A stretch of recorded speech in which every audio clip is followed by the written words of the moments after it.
Alam taro kaifa fa'ala rabbuka itu mengandung sejarah. Saya cerita sedikit tentang Ashabul Fil biar kamu tahu kualitas kalimat alam taro, kata alam taro. Abraha itu ahli ekonomi. Ketika ada kafilah besar-besaran datang ke haji, ditanya itu mau kemana, mereka haji ke Ka'bah. Dia pikirannya berarti Ka'bah itu aset ekonomi karena bisa mendatangkan wisatawan.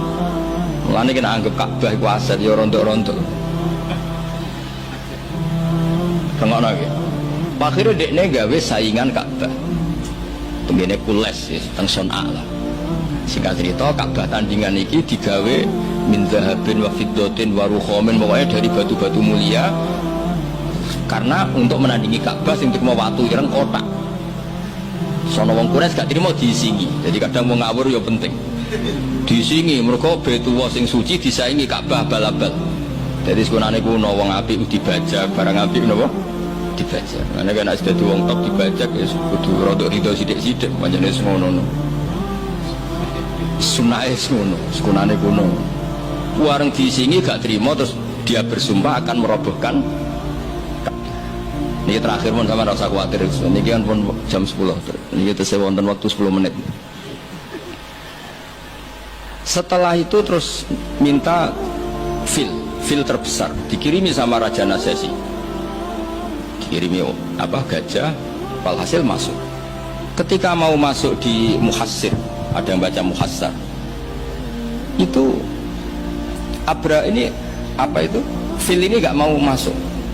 Ketika diarahkan ke Ka'bah itu barokah itu jerum. Kalau dialihkan dari Ka'bah dia lari. Singkat cerita dia mengumumkan bahwa dia datang tidak untuk perang tapi untuk apa? Merobohkan apa? Ka'bah. Tapi mulai dulu di mana-mana invasi itu pasti harus dapat uang, dapat jarahan. Nah yang dijarah itu diantaranya untanya Abdul Muttalib. Ini ruangno. Enggak terus ketok kualitas alam taro dibanding alfilu malfil wa ma'adroka malfil. Ketika sudah dijarah terus si Abraham ini orangnya baik, sosialnya baik, tapi kafir, tapi sosialnya bagus. Dia tanya, man sayyidu hadal wadi, orang tertua di sini siapa? Abdul Muttalib. Sayyiduna si Abdul Muttalib. Makanya lagi-lagi Nabi itu harus turunannya orang-orang baik. Muhammad bin Abdullah bin Muttalib itu selain orang baik itu sudah orang tokoh.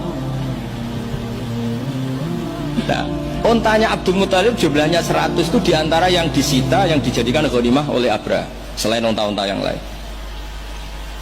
Setelah Abdul Muttalib datang di perkemahan siapa? Abraha. Itu wibawanya Abdul Muttalib itu menjadikan Abraha nggak berani karena Abdul Muttalib membawa Nur Muhammad SAW. Itu Abraha bilang gini, spontan ketika melihat wajahnya Abdul Muttalib, ganteng Abdul Muttalib dan wibawa. Anta Sayyidu Hadal Wadi, nah, anak Abdul Muttalib Sayyidu Hadal Wadi. Saya ketua di sini di lembah ini. Saya sebenarnya ingin kau duduk samping saya, tapi umat saya pasti tidak terima karena ini kursi kerajaan, yang boleh duduk hanya saya. Tapi saya nggak berani duduk di atas kamu. Saking wibanya Sayyid Abdul Muttalib. Akhirnya sama-sama duduk di bawah.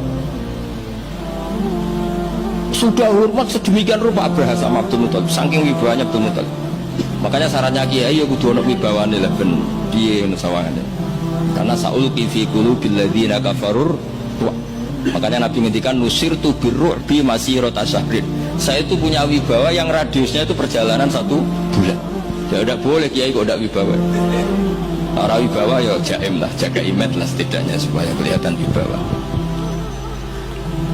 Tapi Abraha begitu kaget ketika ditanya Abdul Muttalib, apa hubungan kamu dengan Ka'bah, dengan Baitullah? Kata Abdul Muttalib, lucu jawabannya, nggak ada hubungan apa-apa, sementing ontaku kembalikan. Kagetnya minta ampun Abraha.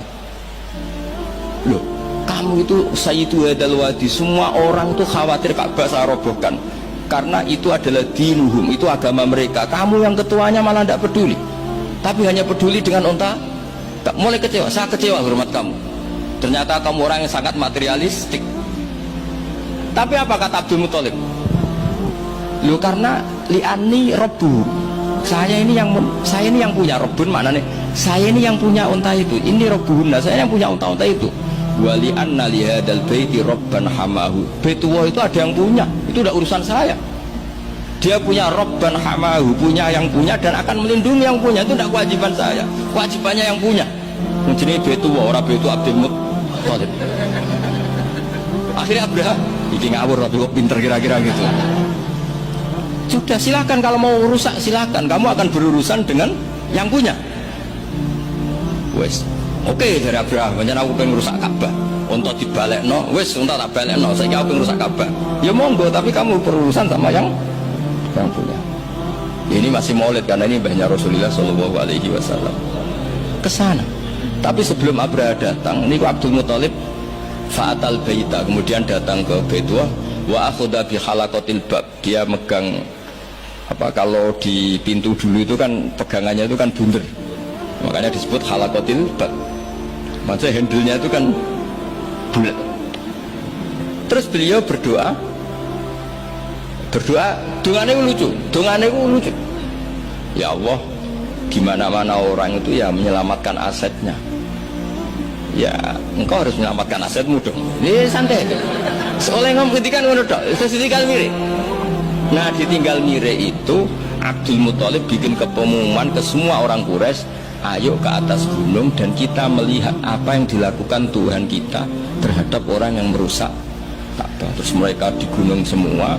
Ketika Abraham mau naik, mau merusak, terus ada burung ababil. Makanya judulnya Alam Taro. Kayak apa kualitas Quran itu? Cerita sejarah dengan sederhana tapi kualitas maknanya luar biasa. Alam Taro. Kenapa kok ada Alam Taro? Apakah kamu tidak melihat? Karena semua suku Quraisy itu naik gunung dan melihat apa yang maka dimulai dengan Alam Taro. Dan mereka melihat kaifa fa'ala rabbuka bi ashabil. Disaingi alfilu malfil wa ma adraka malfil lahu khurtumun tawil wa dhikru qasir. Jadi sehingga Alam Taro ini kualitasnya luar biasa memang, karena mereka berkata ayo kita lihat apa yang akan dilakukan Tuhan terhadap orang yang merusak Ka'bah. Makanya disebut Alam Taro kaifa fa'ala rabbuka bi ashabil. Jadi kualitas Quran itu luar biasa.